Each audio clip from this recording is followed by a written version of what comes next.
Hey guys, Xbox here. Check it out. Some of you guys wanted me to kind of cover the new patch that just came out about a day ago, or it could be old depending on when you guys watch this. And just kind of let you guys know what's coming up or how it's going to affect your guys' game moving forward. Now, you guys probably know, or maybe not know, that a lot of these patches that happen kind of early in the month, unless they're emergency patches, they really don't affect a lot of the actual gameplay, like new characters or things like that. They usually don't do that till the end of the month, but nonetheless, this latest patch note for October 11th, I mean, it had some pretty big things in here, some of the stuff that I know that I've always had trouble with, so let's just kind of go down this to give you guys a quick overview of what happened and what changed.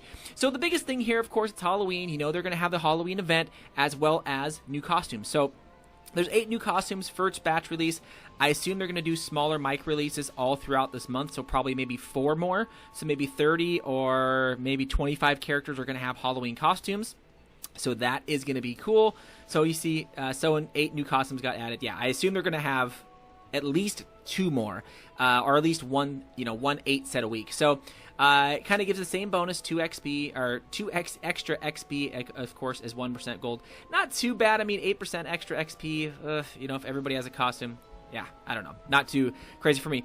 Arena Shop, unique weapon / unique treasure ticket update, which is kind of cool. You can now get Naraxis and Urz in each ticket, which is awesome because you couldn't get them before. You just hopefully had to grab them right from a lucky opening, which many people that I saw did.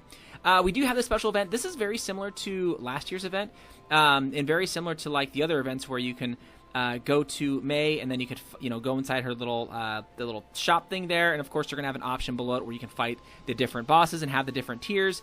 If you look at some of the items so far, they're not all that great. I assume they're going to get a little bit better maybe as the month goes on, but nonetheless, it's kind of free items, and again, I think it's super easy. I've already done 3 or 4, which is not too bad.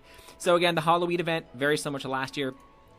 Guild Conquest. So this is kind of new. They have a new boss here called Lakriel. I haven't fought him yet, but we all know that we fought in Typhus and Vel'Khazar, so they put him kind of right in the middle. And one thing to know here is Typhus, or Typhus, however you want to say it, they actually, if you look down here, they actually adjusted him, right? Because he was actually pretty difficult to kill. I mean, his avalanche and all that stuff stacked after the first time it hit, and if you just didn't dispel it, it got ugly really fast. So I won't go over every single thing they've done here. You guys can kind of read it. The thing here is they've definitely kind of cut down on his overall damage initially and kind of his debuffs, but in the long run, you can see it gets worse and worse and worse. So you still need to dispel, but at least you have a little more ramp time to be able to kill this guy. Because I remember he was very, very tough, even for some of the lower level guilds that we see out there. Also for Vel'Khazar, you can see they changed the way he does some of his damages and the debuffs.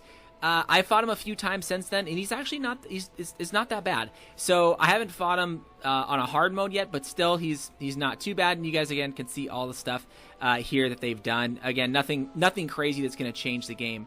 Revamps and additions, the Guild Raid Hell mode has been added, which is kind of nice, right? Because that's a big one, better prizes. And then you can kind of see they've actually kind of combined that's down here. They combined a lot of the kind of the Manticore sets, and they do have, I believe, a tier 8, yep, which is great now because they only had tier 7 and most people had tier 6. So that is great. Tier 8, Beast of Chaos. This is going to be huge. I know a lot of you guys are going to be going for that right away. And then, of course, you can kind of see the actual mob bosses here. They're kind of the same orders as before, but again, they're going to be definitely a lot harder, but the rewards are going to be much greater. For me, I would rather kill it 2 or 3 times and get better gear than get kind of crap gear and hopefully get a good roll or something like that. Down here, it kind of goes over the individual reward name and quantity for the revamps for the Guild Raid. So again, the different clears are going to be the same. You can see here, T6 Legendary Beast of Chaos box times 3. It's now just going to be 1 box, right?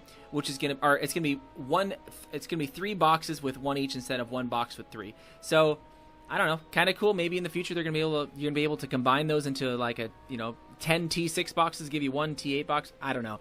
So definitely a nice little change. This is a big one. Custom gear slots have been added. As it says, ARG, so many annoying, so it is so annoying to equip gears and remove one by one. You bet. Now with one touch, you basically equip your preset gears that you guys have on your individuals, because we all have different sets available for PvP. PvE, raids, all that stuff. So this is going to be super nice. It's going to save you a few more seconds, right, to kind of get the gear that you're trying to go after when you guys want to fight, whatever it is you're going after. Now, the play guy has been added. I don't really do that all that much. It's kind of nice, a little bit of a notification, right? Hey, check us out. You got extra tickets here. You got extra things here. Turn it off or on. I'm probably going to leave it on just in case I forget. Now, a big one here is where is it? Right here. Extra revamp. Now, we all have been capped on the inventory. Maybe some of you haven't hit it yet, but we're all capped at 800. But now we can go to 1200. But note, you can only bump up 8 at a time, and it's 200 rubies for 8. Yeah, you heard me right. 200 rubies for 8. So I don't see a lot of people going up to 1200. But just keep that in mind that it's very, very expensive to kind of go up. I did it twice thinking, hey, I'm going to get an extra 100 slots for 200 rubies. No, it's 8 slots. So just keep that in mind. Repository revamp, buff icon. A lot of these bug fixes here really don't affect me. Neuraxis is definitely, for some of you guys who use him, that's probably going to affect some of you guys. Rodina, the bug fix where the effects of Focused Fire skill 3 dark perk on her 3rd skill treasure custom bullet was ignoring defense. That's something that I never really noticed. I definitely use Rodina a lot.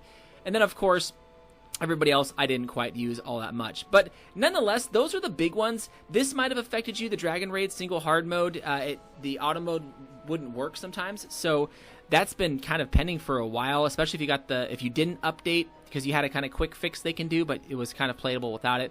But those are the updates. Nothing huge. No new guys, no new weapons, nothing like that. So this is just a quick overview for some of you guys who just wanted to listen in and say, hey, what's going on with the patch? Is it going to affect me? Is it not?